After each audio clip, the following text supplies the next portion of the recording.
Welcome to Andhraprabha. నేను మీ హేమమాలిని.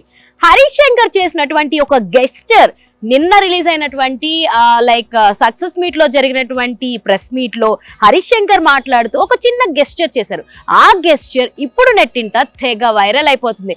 ఇంతకీ ఆ గెస్చర్ ఏంటి, ఎందుకు అలా చేయాల్సి వచ్చింది, అసలు ఏంటా రీజన్ అని అనుకుంటున్నారా? అదే నేను చెప్పేస్తా. సో నిన్న పీపుల్ మీడియా ఫ్యాక్టరీ నిర్మాణంలో వచ్చినటువంటి మన రవితేజ గారు నటించినటువంటి ఈగల్ మూవీ ఏదైతే ఉందో ఆ మూవీకి సంబంధించి సక్సెస్ మీట్ అన్నది నిన్న చాలా బాగా జరిగిందనమాట. సో ఆ సక్సెస్ మీట్ లో హరీష్ శంకర్ గారు పార్టిసిపేట్ చేశారు. సో హరీష్ శంకర్ గారు పార్టిసిపేట్ చేసి ఒక ప్రస్తావన వచ్చినప్పుడు ఆయన మాట్లాడుతూ ఏమన్నారంటే, సో కొత్తగా టాలెంట్ ఉన్న వాళ్ళని, కొత్తగా సినిమాలని తీసిన వాళ్ళని ఆదరించండి, అంతేగాని ఇలా డిసగ్రేస్ చేయకండి.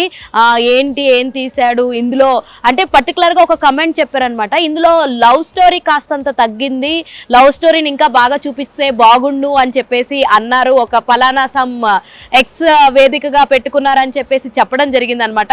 సో దానికి సంబంధించి ఆయన ఏమన్నారంటే, సినిమా ఏమన్నా ప్రేమ కథ, ప్రేమ యుద్ధం, ప్రేమ ఇలా అని ఏమన్నా ఉన్నాయా మీకు లవ్ స్టోరీస్ గురించి చెప్పడానికి?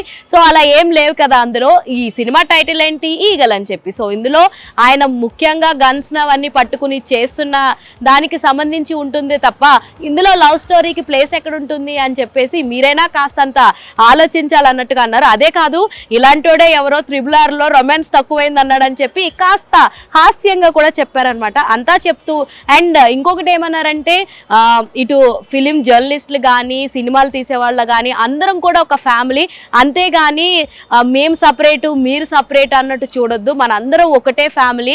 అండ్ ఇంకొకటి ఏంటి అంటే, మేము సినిమాలు తీస్తేనే మీరు రివ్యూలు రాస్తారు కానీ మీరు సపరేటు మేము సపరేటు అన్నది కాదు, మీరు అలా చూడొద్దు అన్నట్టుగా కూడా చెప్పారు. అది కాకుండా ఇంకొకటి ఏంటంటే, సినిమాలు పుట్టాకే వెబ్సైట్లు పుట్టాయి కానీ వెబ్సైట్లు పుట్టాక సినిమాలు పుట్టలేదు అన్న ఒక్క ముక్కు కూడా చెప్పారనమాట. అది కాకుండా మనము క్రిటిసైజ్కి ట్రోలింగ్కి మధ్య తేడా తెలుసుకోవాలి.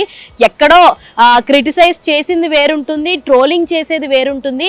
మనల్ని ఎవరో ట్రోల్ చేస్తుంటే అనవసరంగా వాళ్ళకి మనము ఏదో ఒక కామెడీ కంటెంట్ ఇచ్చినట్టు అవుతుంది. ఇది కరెక్ట్ కాదని అనిపించింది. అండ్ రీసెంట్గానే సురేష్ కొండేటితో జరిగినటువంటి ఇన్సిడెంట్లో చాలామంది ఒక 200 కాల్స్ చేశారు నాకు, భలే కౌంటర్ ఇచ్చా అన్నారు. కానీ నాకు దానికి బాధ కలిగింది. సో మనము అనుకుంటే ఏం ఉపయోగం అన్నట్టుగా అన్నారని చెప్పేసి చెప్పడం జరిగింది అనమాట.